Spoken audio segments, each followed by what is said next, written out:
Okay, welcome everybody to the workshop tonight. Appreciate you all coming. Tonight we are going to do things a little differently than we did at the June 20th workshop and we did at the July 13th forum. Our board of directors, which is over here on my left, your right, has been sitting here listening very carefully through these other meetings. They've been listening to our esteemed architects, Terry and Greg. They've been listening to some absolutely boring staff reports from the general manager. They've been listening to a really wide variety of questions and comments from you folks in the audience. They've been getting summaries of those so that they don't even have to remember them. They can read them after the meetings. They've also been getting information from emails. We've been getting letters. And we've been getting a number of comments on the Facebook site. And so all that information has been forwarded to the board for their consideration. So as you know, we have a three-phase project. And the first phase is the one we're in right now, which is called conceptual design. And that's where you try to figure out what are the concepts that you want for the facilities in Hidden Valley Lake. We've already talked a little bit about the options we have. We talked about how the board really doesn't have a do-nothing option. We have now been at this for the better part of a decade. They really, at some point in time, have to make a decision of what they are going to do with this building and with the building on Hardman Road. However, one of the options is, Bill?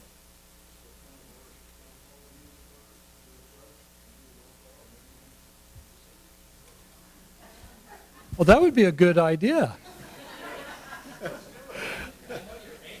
I was saying.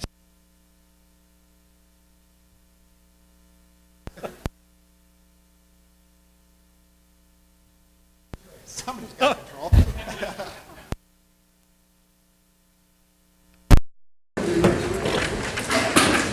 the flag of the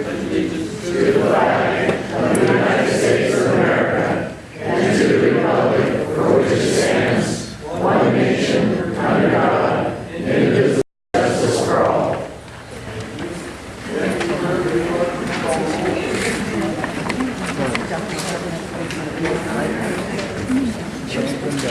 Diana Marshall. Here. Rick Monroe. Here. Jürgen Haller. Here. Bill Wade. Here. Bob Knesky. Here. Mike Rankin. Here. Bill Silver. Here. Okay, now, you don't have to start over. You remember where you were? All those that have their hearing aid off can turn them off again. That nasty word to remember.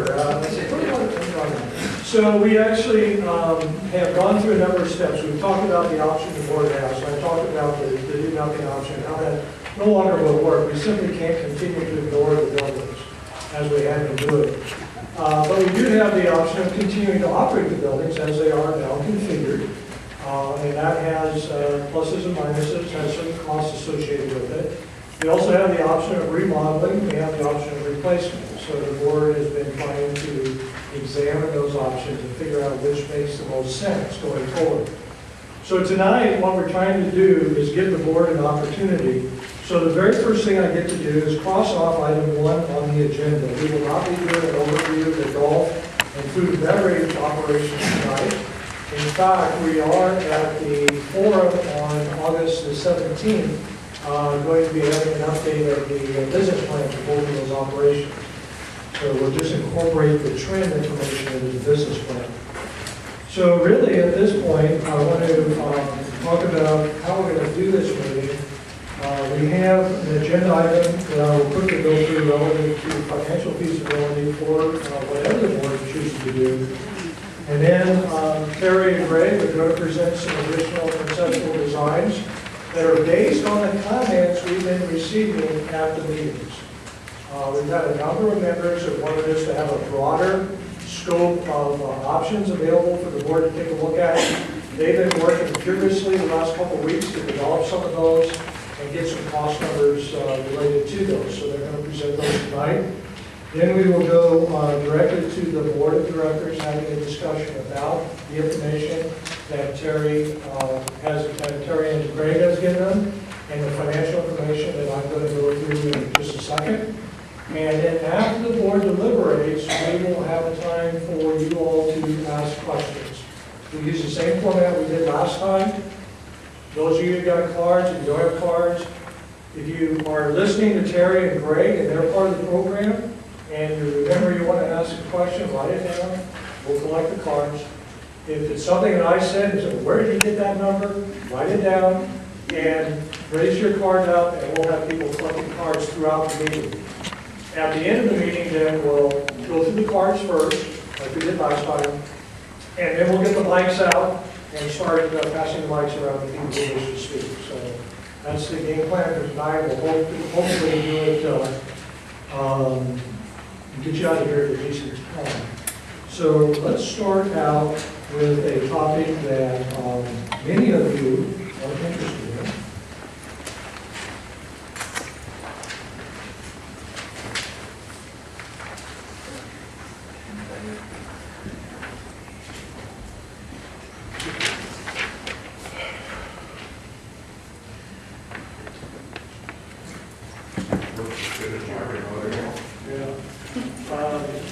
Jim, would you be first? No, you're you think it'll work then? Well, Yeah. Okay, so this is a topic that many people seem to be interested in, so let's just have a discussion.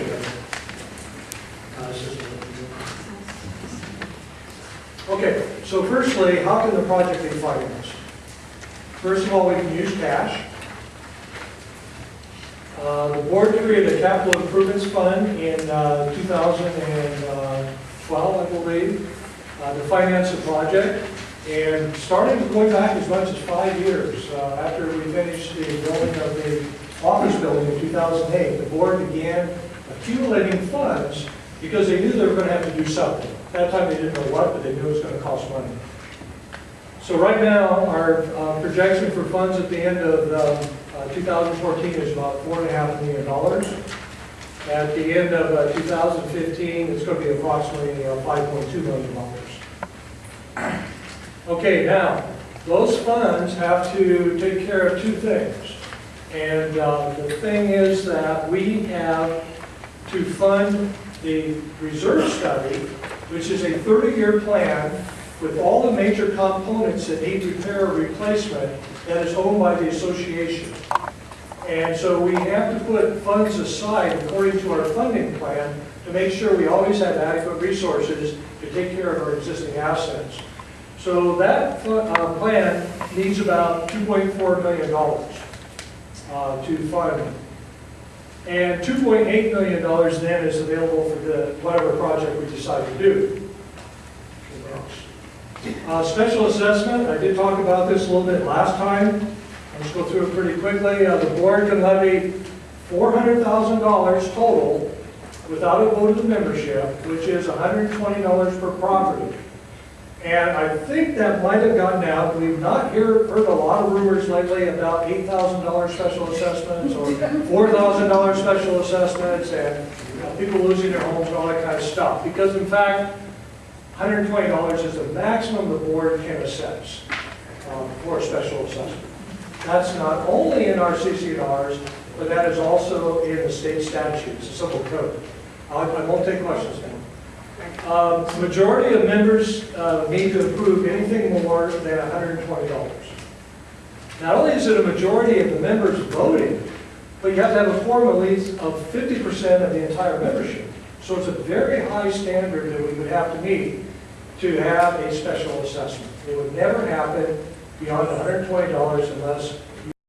So let's say that you have temporary insanity and decide you want a special assessment. Well, you know, some people have been lobbying, say they would rather have a special assessment than borrowing money, for example. So if that were the case, if you want to figure out about what it would be, to raise $1 million, it would cost each property just a little bit over $300. So that's how that works. Okay, let's go on to the next one, loans. Okay, the maximum term of a loan that we could acquire for building these buildings or remodeling them or whatever is 10 years. The interest rates are between 4 This is a commercial loan and not a mortgage. Now, you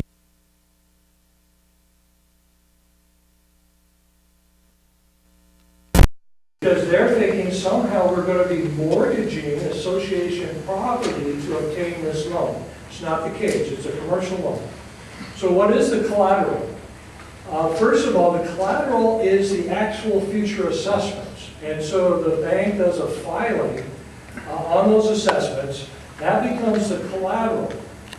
The buildings or common areas are not collateral. And more importantly, members' property is not used as collateral. Members are not even a party to this loan. And that's really important, I think, because here's something I heard came on Facebook. If they don't build it, if they build it and they don't come, the lender will have all of our homes for security. I do not want to lose my home. Okay. You will not lose your home because it will not even be involved in the loan. Okay. And the other thing is, this is not new to the association. We've done this before. We've entered into loan agreements before on 3 different occasions. I'm not going to go through these in detail. All this information is on the back of your agenda, so you can take it away with you. In fact, if you know one of those people who's very concerned about financing for this project,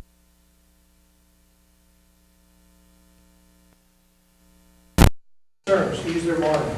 So we have borrowed up to $2 million before, and all these were paid off on time, one a year early. Okay, let's go to the next slide again. Thank you.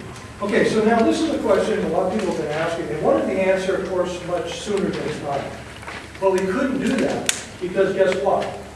We had to figure out what the reserve study was going to cost before we knew how much of that $4.5 million was left over for the projects. And a reserve study update is a horrendous task.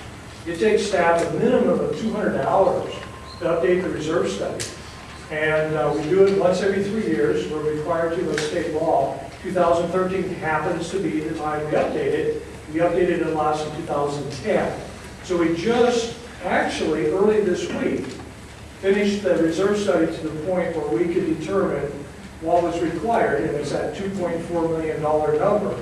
Now that shows us what is available for the projects if we choose to do them, and that's at 2.8. So let's talk about what we can afford. Okay, what we can afford is somewhere between $6 and $8 million. $6 and $8 million within our existing budgets. There's no assessment increases to fund this. There are no special assessments to fund this. Okay? Now, before you accuse me of pulling rabbits out of hats, let's take a look at it. Okay, so if we have $3 million in cash, roughly, and we want to build a $6 million project, we need to borrow $3 million bucks, or do a special assessment for $3 million bucks, which would cost you all about $1,000. If we want to build an $8 million project, we need to borrow $5 million. Okay? So let's go to the next slide. When you borrow money, the real issue is, do you have the wherewithal to pay the debt service? Can you pay the principal and the interest on that loan? Remember, it's a 10-year loan. So that debt service is going to be in the range of $370,000 to $600,000 a year. That's interest plus principal, total debt service. It's, whoop, it went too fast. Okay, the 370 number is what it would be if we borrowed $3 million. The $600,000 number would be what it would be if we borrowed $5 million. Okay? So that's the range. Now, to get that into perspective, $370,000 is about 4.5% of our annual budget. And $600,000 is about 7.5% of our annual budget. So this is not the same thing as taking out a mortgage where your mortgage payments might be 30% of your income. Different ballgame. Commercial loan, different ballgame. Okay, let's go on, Jim. So how would we pay off $370,000 to $600,000 a year for 10 years? Okay, first of all, guess what we put into our capital improvements fund every year? $600,000. So the source of the payment of the debt service is the contribution we're already making in the current budget into the capital improvements fund. The reason the fund was created, remember, is to pay for these kinds of projects.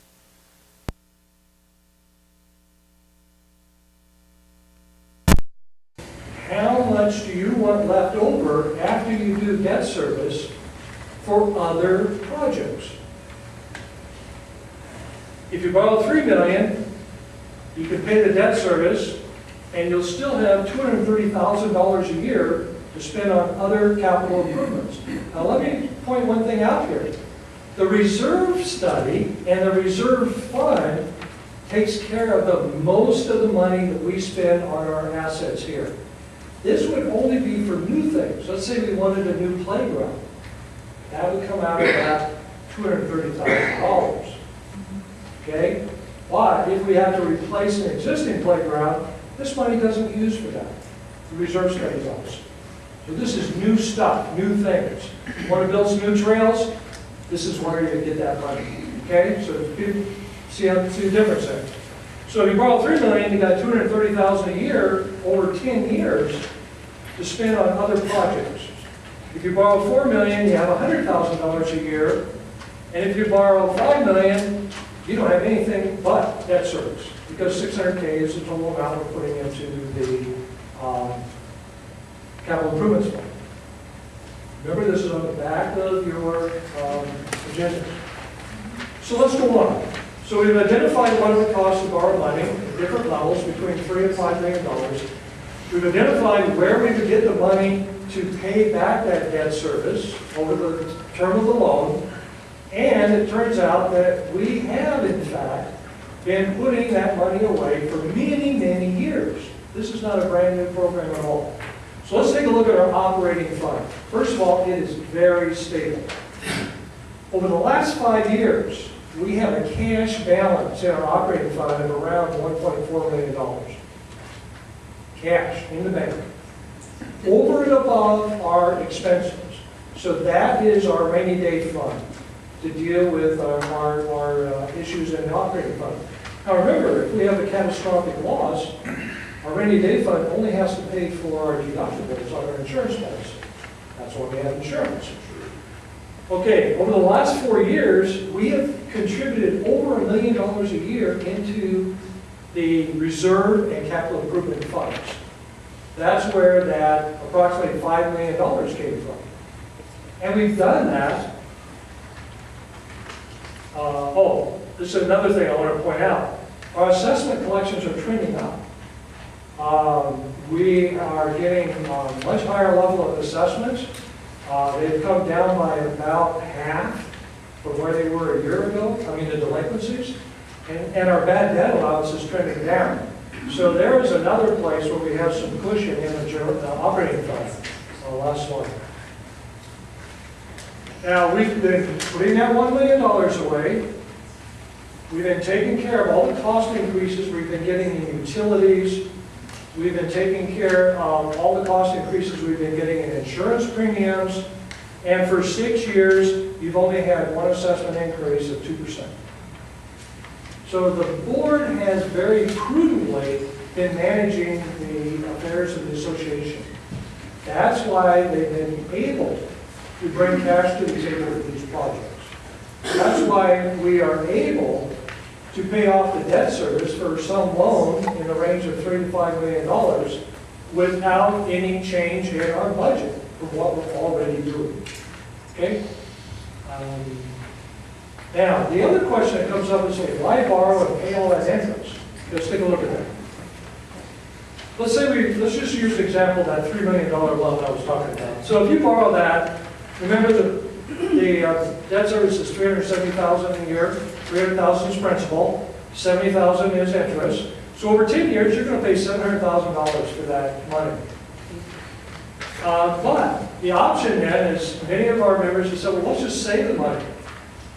That $600,000 we're putting away, let's just keep putting that away and use that money to fund the project at some future date and not incur that $700,000. Well, we can't put the whole $600,000 away if we are going to continue to spend some money, but it'll take around 6 to 7 years to save up $3 million with our current budgets. The problem is that $6 million project is going to cost about $6.9 million in 6 years. And the reason for that is construction costs go up. Okay? I was very conservative in this calculation. What I used on this is the Engineering News Record, which is a very well-respected construction index for commercial type construction. And I used the average from 2009 to 2012, which is some of the lowest price increases in this index in 20 years. And it still was 2.4% per annum. That's where you get that extra $900,000 to build something that would cost $6 million now, 6 or 7 years down the road. But it's a little bit of a gamble because you can't assure that that 2.4% is going to remain the construction cost index. Because if you look at 2003 through 2008, it was 5.6% per year. So if over that 6 years, if you're saving your money, it starts bumping back up into that 5% range, guess what? It's not going to cost you $6.9 million. It's going to cost you $8 million. So there is an argument for borrowing now because it's going to cost you $200,000 less to do the project than if you save your money. So that's kind of my analysis of this. That's all I had. Want to now turn it over to Terry and Greg. Remember, if you have any questions about any of this, put it on the card. We'll have plenty of opportunity at the end of the meeting.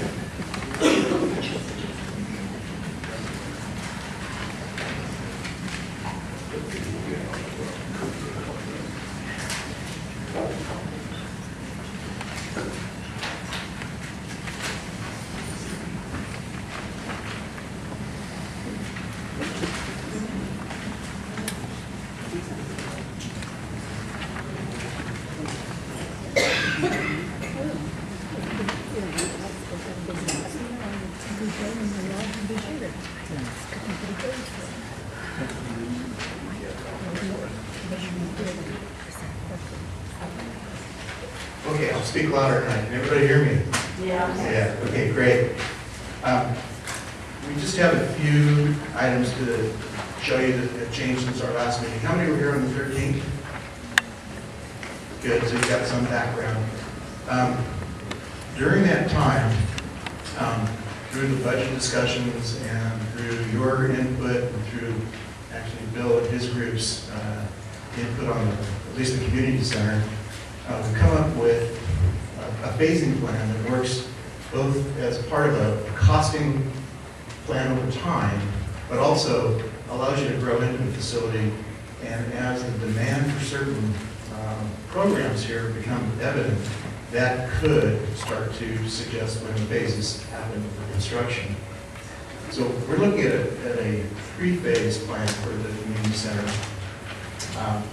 The first phase, and this is the old overall site plan, we'll probably come back to this in time, is really looking at a pool and recreation use for the first phase.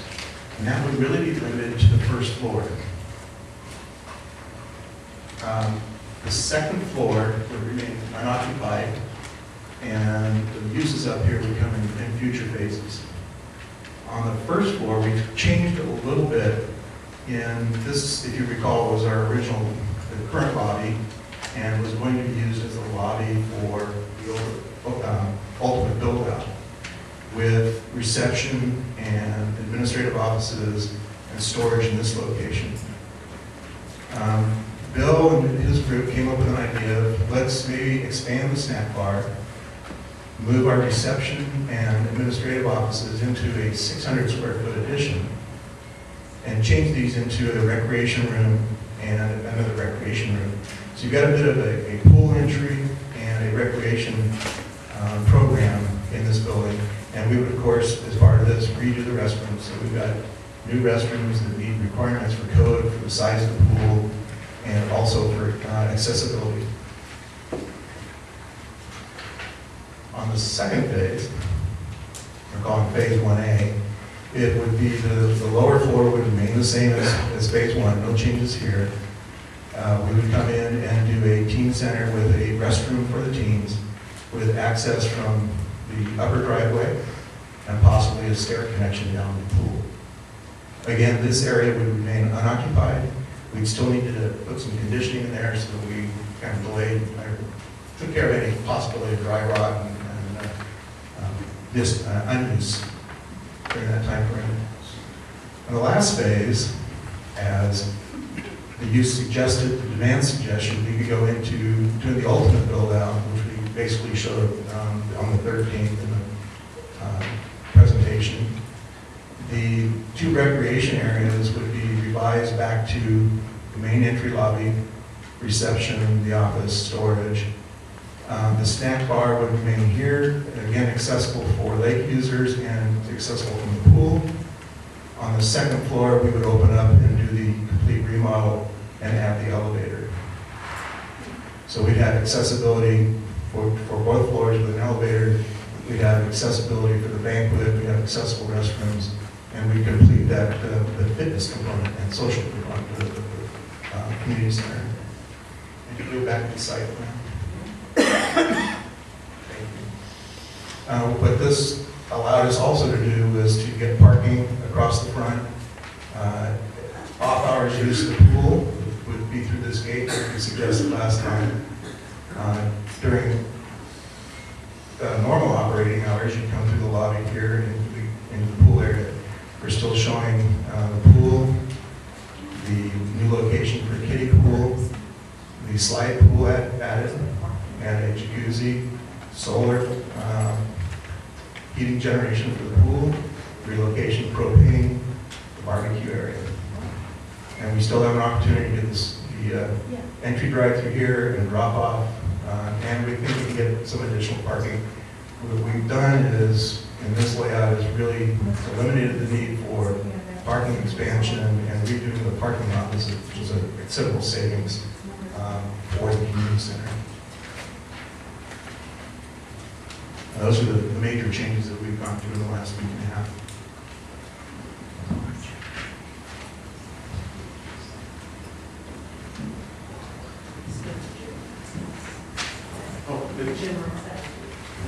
And the gym would be a future phase.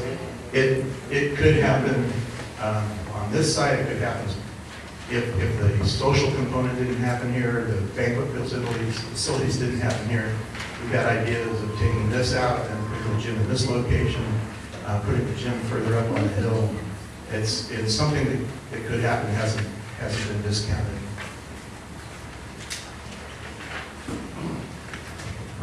Yeah, I'm going to go over the golf clubhouse, apartment facility. And one of the things that we did, the primary change on this building was we put it on a diet. And maybe I'll start by going to this site. Okay. A couple things we did to help in some of our cost-saving exercises. I don't remember last time we had made some modifications to the lake, and what we're proposing to keep the lake in its current configuration. There's no need to modify it at all. And we can still get everything to fit that way. We were looking at the possibility of adding instead of putting the building over a card storage area, that we would put the building, we'd actually propose the card storage either in this location, or better yet, we have the suggestion of moving it up over here. So having a separate cart barn versus putting it above would actually save some cost. The construction, never worried about water table issues, waterproofing. There was a comment last time. So we're proposing this scheme to make this a one-story building with a car park being remote. We can also make that car park big enough to also take the private cars and add it to that facility. There's sufficient enough room over here to do it. Even from an operational standpoint, it still works very well, especially with car staging behind the driving area here. Some of the other things that we looked at was looking at this area right here as another variable. You know, what would happen if this was built in a future phase, and later on we'll discuss what the cost differences are if the expansion of the tennis facility came at a later date. That'll be one of the variables the board will be addressing. Go ahead and go to the floor plan. We did some changes. Primarily, this portion of the building stayed pretty much the same. What we've done primarily in our diet, originally, last time, I believe the building was about 14,500 square feet, Rick? 14,400, 14,500, and then now this plan is 11,980 square feet. So taking that, and that's not the carport change, this is primarily just the main level. So what we did to put this building on a diet is we decreased the size of the banquet room and decreased the size of the dining area and decreased the size of the bar area. And so what we had before was we had in the bar, or the banquet room, we had 144 in the original plan.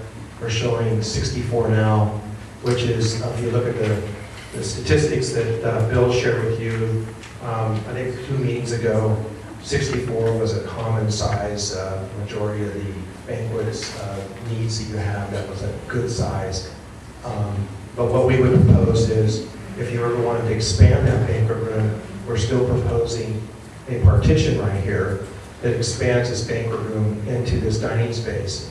And in addition to that, we can look at this wall here and put in an operable wall with a roof extending over a deck here and add tables on the outside where you could put misters and fans and make it a little more doable for an outdoor banquet, especially in the evening. The dining room went from 64 to 48. This space here. And the bar area went from 32 to 24. We had a couple of reductions in the bar seating, but we think this is a facility that's still very functional for your community. It still allows that flexibility that we talked about last time, to be able to host a tournament. If for some reason there's a decision to host a golf tournament and keep the dining room still in operation, which allows the golfers to have their tournament space and allows people in the community to still come for dinner. We can actually get, in a pool tournaments, 144 players, we can get 144 if we add 10 more tables, 10 total tables outside. So if we make this deck a little wider and add another row and shove these around so we can get 2 rows of 5 here on an outdoor deck, we can get 144 players in this area right here without bothering the operations in the bar or the dining area. So that would be a change that we would suggest if that was the desire of the board and the community, that we can separate that completely from the rest of the operations of the building. The other thing we did, we're kind of delineating this last plan you saw, you can see our deck that wraps around. So there's lots of additional seating all the way around the primary view side. The pond area being right here where Lynn is, could be a stone right up against the edge of the water to make this space really nice in the evening. And also, we're showing kind of how that event deck could work. So when you have your concerts, you could use this for staging, and musicians can stage here. We have power here. It'll be raised up like a stage, so it serves two purposes. Food service stayed the same, golf shop stayed the same. And one small little minor change out we would probably do here, instead of a fireplace here, we'd probably want to go ahead and put maybe a fire pit out there outside the space. So, let's see.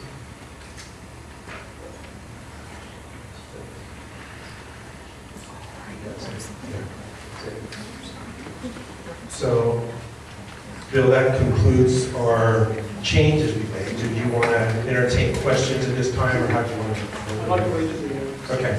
Let's give the board an opportunity to ask their questions. Okay, how do I get, Jim? How do I get back to that?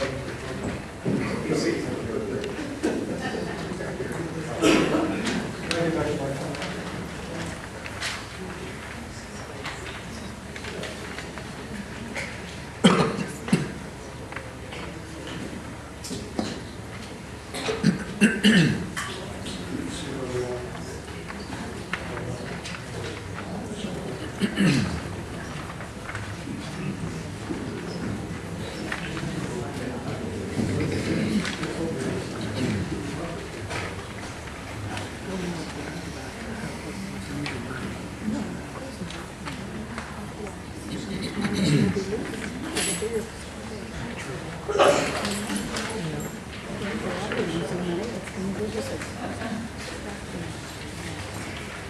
Okay, so we actually had the schemes that were presented at the forum on July 13th.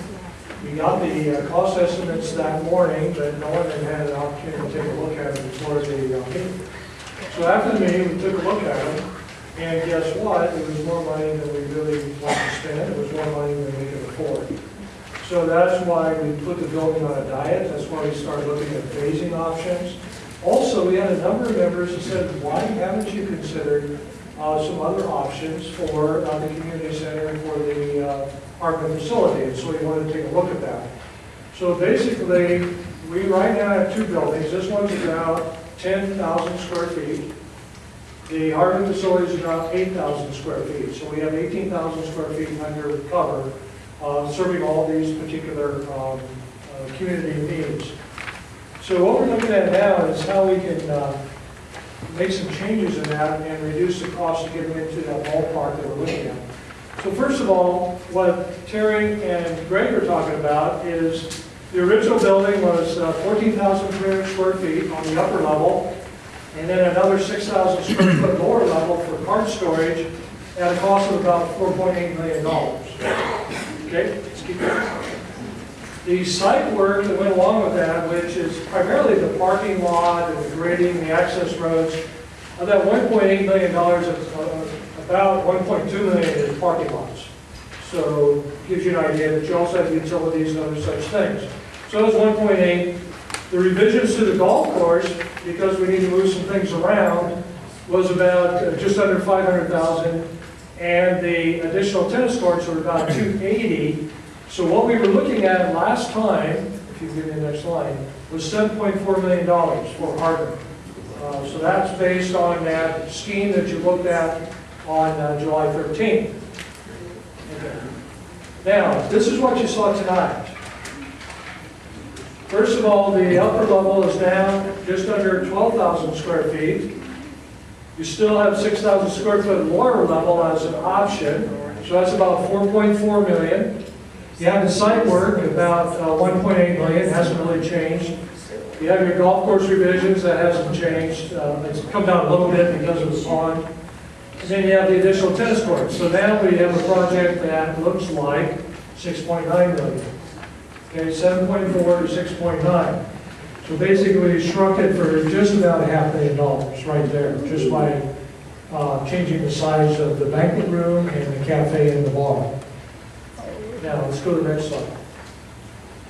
Okay, now, the other thing that Terry and Greg talked about is removing that lower level, not having the cart storage underneath the building, having a one-story building, and building another cart storage somewhere else.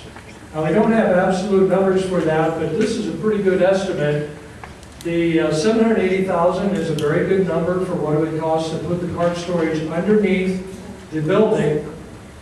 You're gonna have to build a building elsewhere on top, at grade, and it'd be probably about 260. That's maybe a bit high. We're fairly certain we could also incorporate the private cart storage in that building and not have it as a separate building.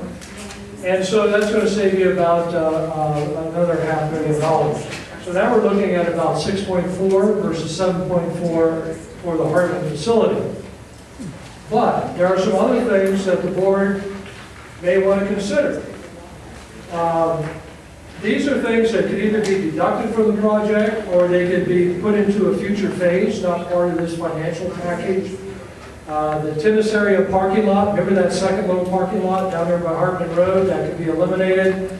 Terry and Greg think we would still meet our parking requirements with the main parking lot. So that would save a little bit over $200,000. We could take out that snacks shack and comfort station that was located next to the tennis courts. Remember, that idea was so that people going from the 9th hole to the 10th would not have to go all the way back up to the building to use the restrooms. They'd have restrooms there. We would also use those restrooms for all our events, like the concert tomorrow night, don't forget. So people could use the restrooms right there by the concert area. We wouldn't have to use porta potties there. And we'd have a food service area there as well. Of course, tennis court users would be able to use those as well. And so that was the idea, but it costs $160,000, so that could be taken out of the project. The board could also decide not to do the tennis courts at this time, to keep the same 2 courts, to at least have a spot where we could put 2 additional courts through the master plan process, but not actually pull the trigger to fund those at this time. That would save just under $200,000. And then the member cart barn, like I said, it could go away entirely. We just don't offer that service anymore. Or it could be incorporated in the other building. I quite frankly think we could probably get that off the table and get it in that 260. But remember, we're looking at the big picture conceptual point here. The whole focus of tonight's meeting is for the board of directors to give direction to Terry and Greg about what they like or don't like about these options so they can develop them further. That will firm up the pricing. So let's go to the community center real quickly. Oh, how'd that get in there? Okay.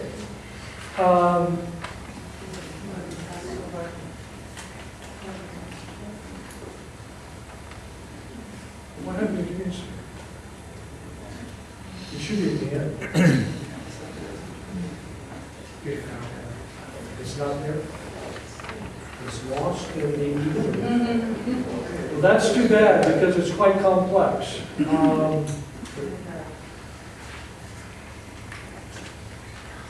Okay. Is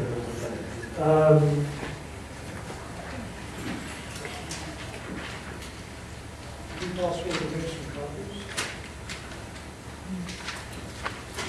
Does anyone have that? The board has it. Okay. Let me go through this and we looked basically at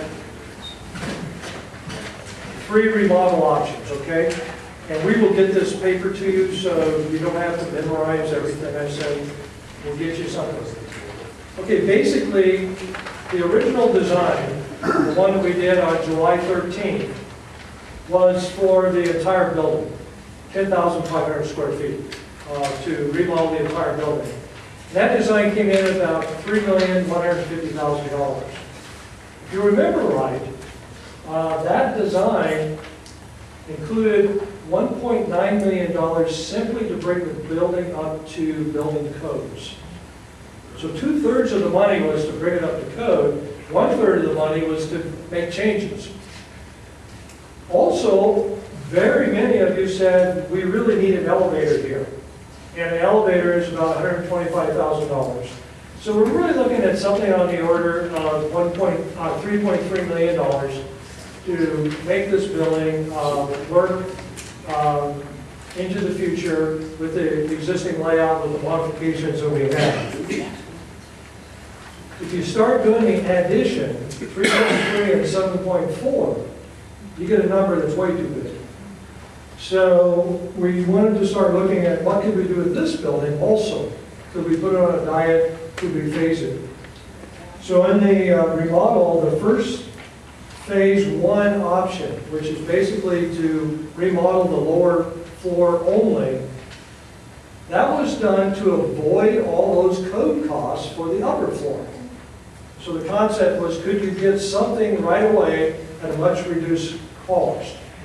And what you would have on that lower floor was about 3,000 square feet. There's 2,400 square feet currently. We would add that little building another 600 square feet. You'd have the pool improvements, all the new decking, all those improvements, the larger deck area with the picnic area. You would have the all year-round access to the pool with the off-hours access. You would have 2 multi-purpose rooms for recreation programs. You, of course, would have the new showers and locker rooms. The pool recreation offices would still be there, and you would have a snack bar for about 3,000 square feet. And that would cost about $1.7 million. So it'd be about $1.7 million. Now this is a much more approximate cost than the other numbers that we gave you because we have not gone through a detailed design process for that. But that's a pretty good approximation. It's probably plus or minus 15 or 20%. Phase 1A would do that, all that work and add the teen center and the game room on the upper level, which would be this wing of the building here. That would cost an additional $200,000. So if you were to do that phase 1A, the total cost would be about $1.9 million. Phase 2 would be to do the rest of the project. And it would cost a bit more than the difference between 3.3 million and 1.9 because you're doing 2 construction projects. Don't have those numbers yet, but we will by the forum on the 17th. So that's some concepts of how this building might be phased. The other thing that a number of members had asked us is, would you consider a replacement option for this building versus a remodel option? And that question is driven by that $1.9 million, which is a huge number to bring the building up to code. So we took a look at that. What would a building look like if it were brand new? And we also took into account the comments from a number of people about do you really need to replicate a banquet facility at both locations? So we said, okay, what if? What if you did not do that and you only had banquet facilities at the other location, which we've shown you how that would work? Then what would a recreational-oriented building look like if you built it from scratch? So here's what we came up with. Still all the pool improvements we talked about. 2 recreational multi-purpose rooms where you could have any kind of recreational activities, all the crafts programs, lectures could be there, bingo could be there, I mean, whatever you wanted to be in those rooms. You would have a teen center in the game room. You would have an aerobics fitness room. You would have the new showers and locker rooms, which in this case serve that entire facility. You don't have to redo the restrooms upstairs. And you still have your snack bar offices and everything. That building would be approximately 6,000 square feet. So you would be able to do everything that's in this 10,000 square foot building for 6,000 square feet if you build it from scratch, excepting for the functions that we see right here. So that building would cost about $2 million. So that's kind of the thinking we've done. So the differential between remodeling this building and building a new one is about 3.3 to 2 million, so it's about $1.3 million. But you do lose the banquet capability here. So it doesn't have the social function, but it has all the recreational functions. So that's kind of the thinking there.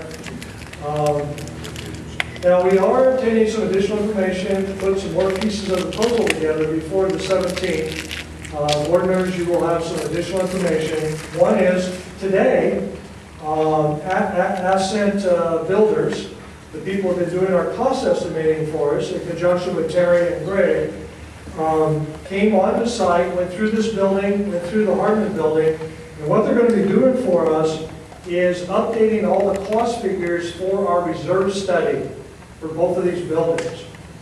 Remember I said we updated the reserve study in 2010.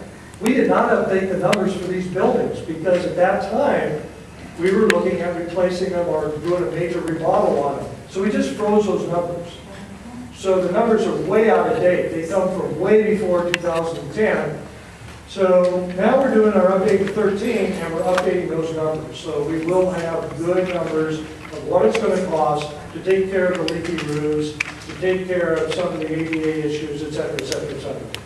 We're also asking our consultant to give us a better idea of our life cycles. How long, once we do these things, will it take to do them again? Also, the priority. What are the things that we really will need? If we decide that we're not going to do a remodel or a replacement project, what's it going to cost us to keep owning these buildings as they are? And so we'll have that information as well at the meeting on the 17th. Lastly, they're looking at what would you absolutely have to do during the period of time from today till the time you're going to do construction on the buildings. And we do have some immediate safety issues that need to be taken care of. Not terribly expensive, but they're identifying floors. So we will have that board, all those ideas about what it's going to cost you to continue to operate these buildings and take care of all the deferred maintenance with good numbers, not out-of-date numbers. The other thing is we've engaged the services of Jones & Waterman, which is an engineering and pool architectural firm. And they are going to be up here on August the 6th, and they will be looking at our pool. Now remember those numbers I gave you, the 3.3 million and the 1.7 and the 1.9. That includes the expansion of the pool deck, that includes a new water slide, that includes replacing the deck, the paver decks, bring that up to code. It does not include any work on the existing mechanical systems of the pool. And we need to know that number. So they're going to be looking at that and give us an idea of what it would take to do that. Because if you're going to be replacing your pool decks, you want to replace the entire circulation systems under those decks, all the electrical systems. You don't want to put a new concrete pool deck down and then end up having problems with the underground utilities later. So we will have that number on the 17th. We do not have it tonight. So basically, board, I'm going to turn the meeting over to you. The whole idea here is for you to talk about these options, give Terry and Greg some direction, give staff some direction if you need more information. And Mr. Serber is going to be conducting this part of the meeting, and then we'll go to your questions after that. Are people handing in the cards? Are we getting cards? We ran